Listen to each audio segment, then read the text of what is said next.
past is just a memory trace of a former now. The future is a projection of a possible now, but it is not now. It is not even reality, it's an illusion. Tolle says that in our minds, the future, which doesn't exist, often consists of a negative or positive illusion. If it's negative, it creates worry. If it's positive, it creates anticipation. Either way, it's not reality and it's not now.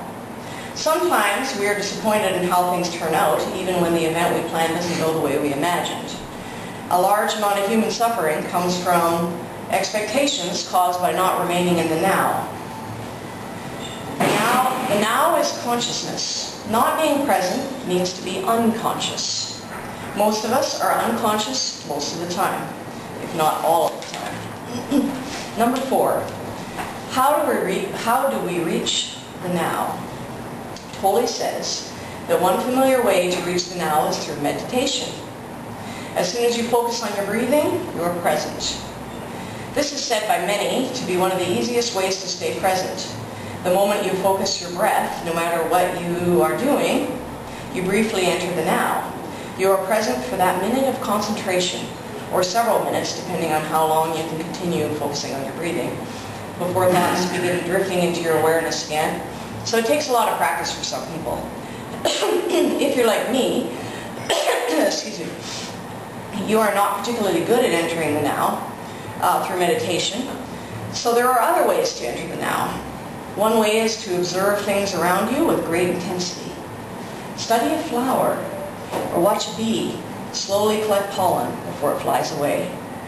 This is one of my favorite ways to try and do it, actually, because previously I was a chronic daydreamer and I almost never looked around me at all. I just looked completely inside my head.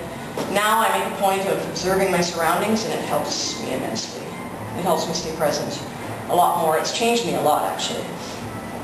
I've also noticed, this is my personal experience, that by taking a bite of delicious food, it brings me into the now. I think, hot fudge. And at that moment, I notice that I am, for a very brief moment, really present with the food and the taste of the hot fudge, and just being carried away by it. But this method is not a method suggested by Tolle. It might lead, I believe maybe he doesn't mention it because it might lead to addiction, food addiction, other problems. But it does give me some idea of why people might have this problem with food addiction or other addictions. Tolle does suggest, though, that another method of entering the now is to concentrate on your inner body. Focus on the alive feelings of your hands and feet, for example, or try to sense the inner organs or your energy field that surrounds your body.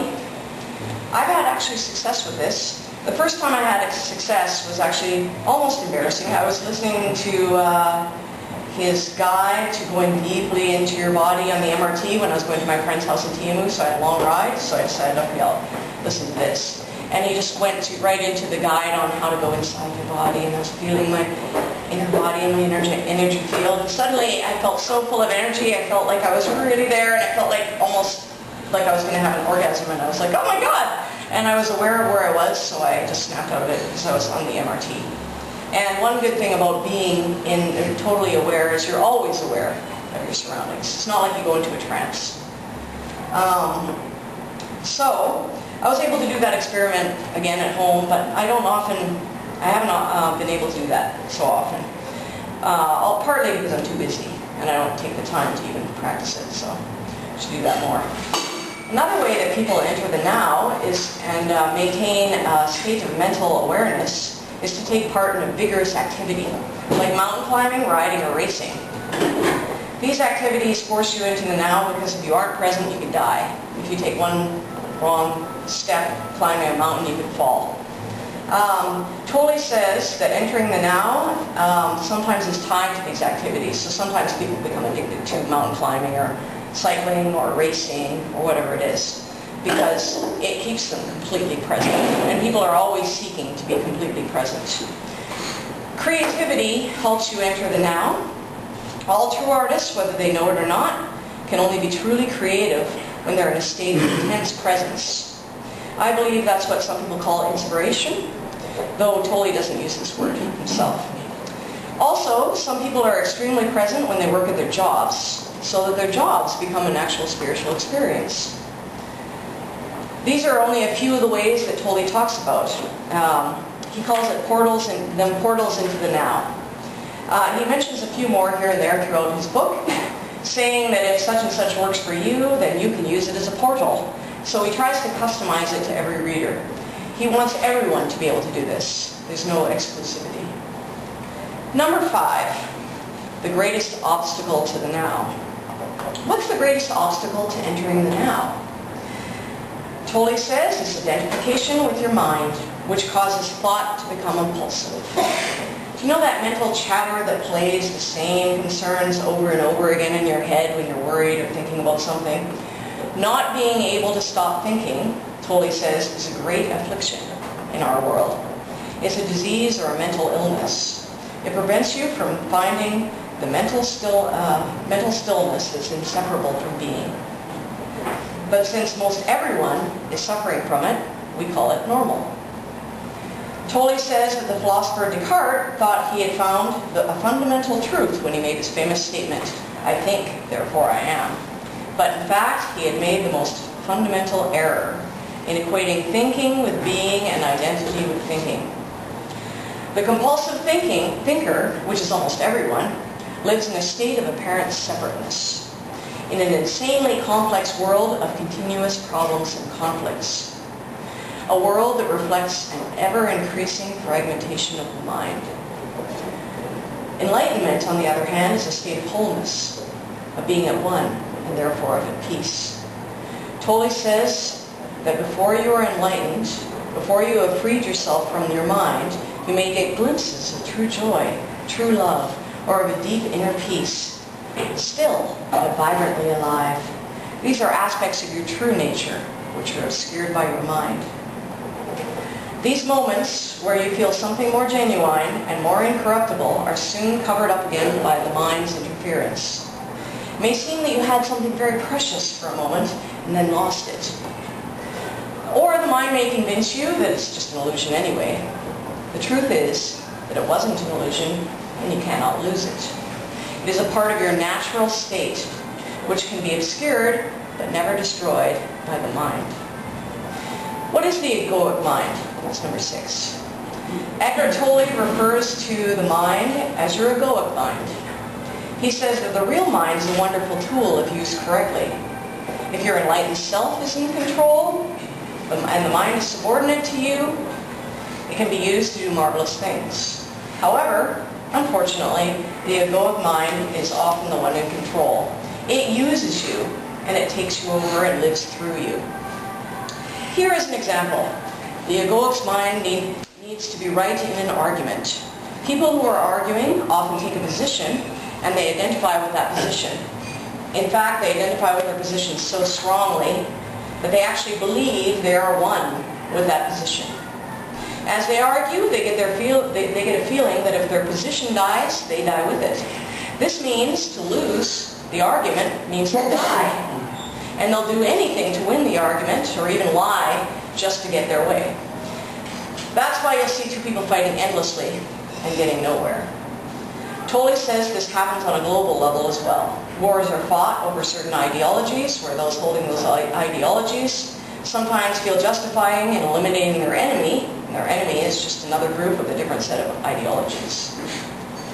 So why do we have this mind? Well, the mind is essentially a survival machine. Its job is gathering and storing information, organizing the information into something workable. Or it is used for attack and defense against other minds, as well as survival against true danger. This is what it's good at, but it's not creative. How to deal with the egoic mind? That's number 7. So how do we deal with this egoic mind then?